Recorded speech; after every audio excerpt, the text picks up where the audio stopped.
Welcome to Cortado Joe, where internet chaos, wilderness mysteries, and hard-won lessons collide. One minute you're hearing about a creepy Russian mountain mystery, the next you're asking whether social media has turned public humiliation into a business model. And somehow, both of those stories end up saying something ugly and very real about what people will do under pressure. One of the sharpest points in this whole batch of conversations is that reality TV basically lowered the bar for fame through the floor. You didn't need talent or insight. Sometimes you just needed to be loud, reckless, embarrassing, or willing to let strangers watch you get humiliated. Social media took that and poured gasoline on it, because now the scoreboard is instant, public, and brutally simple. There was that horrific 2020 livestream from a Russian influencer's birthday party, where people got into a pool filled with dry ice, and 3 people died from oxygen displacement. And the bleakest part is that online systems almost flatten tragedy into engagement. The post performs, the numbers go up, and the machine barely cares what actually happened. That's the nightmare version of the attention economy. Attention is valuable enough that people will do things they'd normally call insane, and the internet keeps paying them to push further.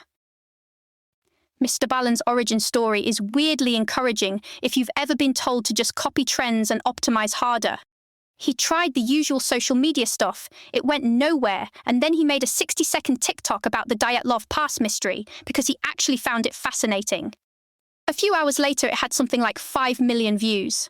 That is such a useful reminder. The breakthrough wasn't Navy SEAL branding or algorithm wizardry, it was genuine curiosity, plus tight suspenseful storytelling. Same with the guest philosophy here. People respond when somebody is truly into the thing they're talking about. That energy reads immediately.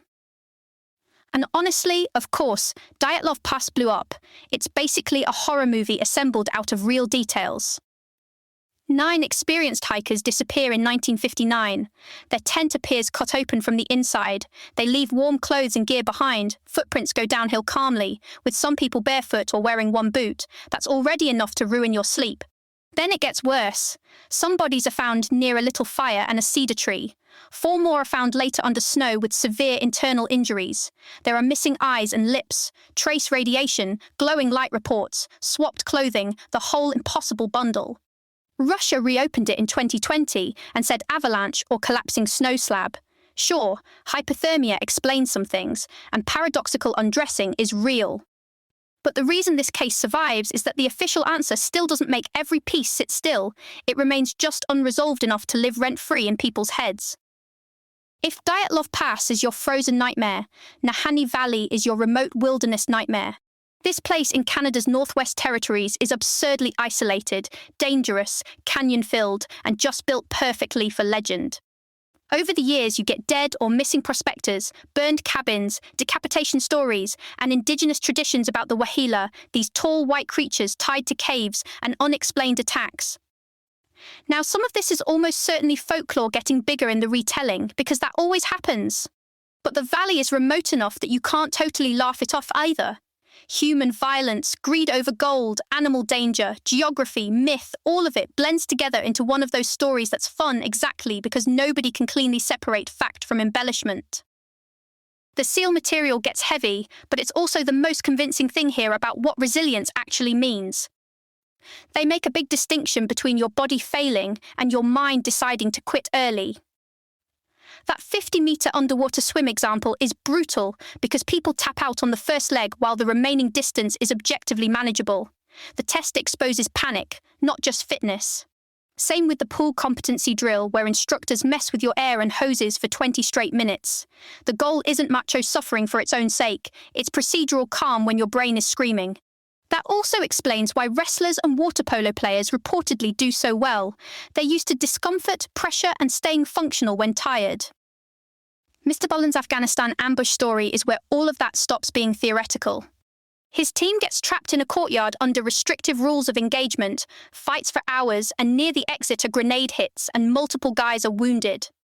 He describes losing hearing and vision and thinking he was dying while teammates stay frighteningly composed. Tourniquets, collapsed lung treatment, communication, a danger-close airstrike, evacuation under fire. Everybody has a job and they do it. That's the moment when artificial suffering in training suddenly makes perfect sense. Calm procedures are what keep people alive when chaos is absolute. He also adds something more reflective that matters. Later on, he started questioning the moral frame of being a heavily armed foreigner moving through other people's homes. That doesn't erase the discipline or the courage, but it does make the story more honest. The bigger philosophical thread running through this stuff is that humans might be way less evolved than we flatter ourselves into believing. We're smart enough to build advanced technology and still primitive enough to be driven by status, tribe, territory, and revenge. Great combo, no notes.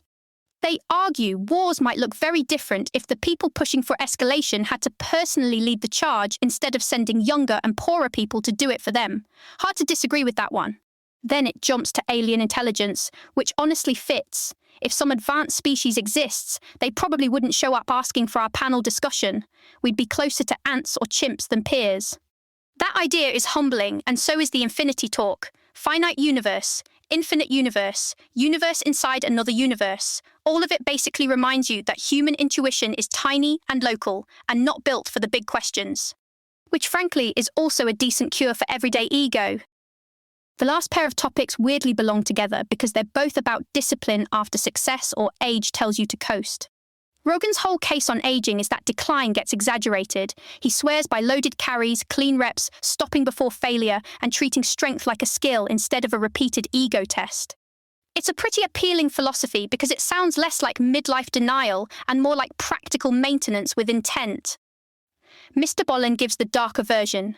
During rapid business growth, he was working insane hours, using alcohol to sleep, and physically falling apart. Then came the sudden money problems nobody advertises. His reported Amazon deal changed his life, but it also turned him into a target for contractors, acquaintances, and even trusted people who saw opportunity before they saw a person. The house renovation story is wild on its own, with contractors gutting the place, doing little work, stealing huge sums, and later pleading guilty. But the real damage, according to him, was realizing some relationships may have been long cons. That's the kind of success story nobody envies after the second sentence.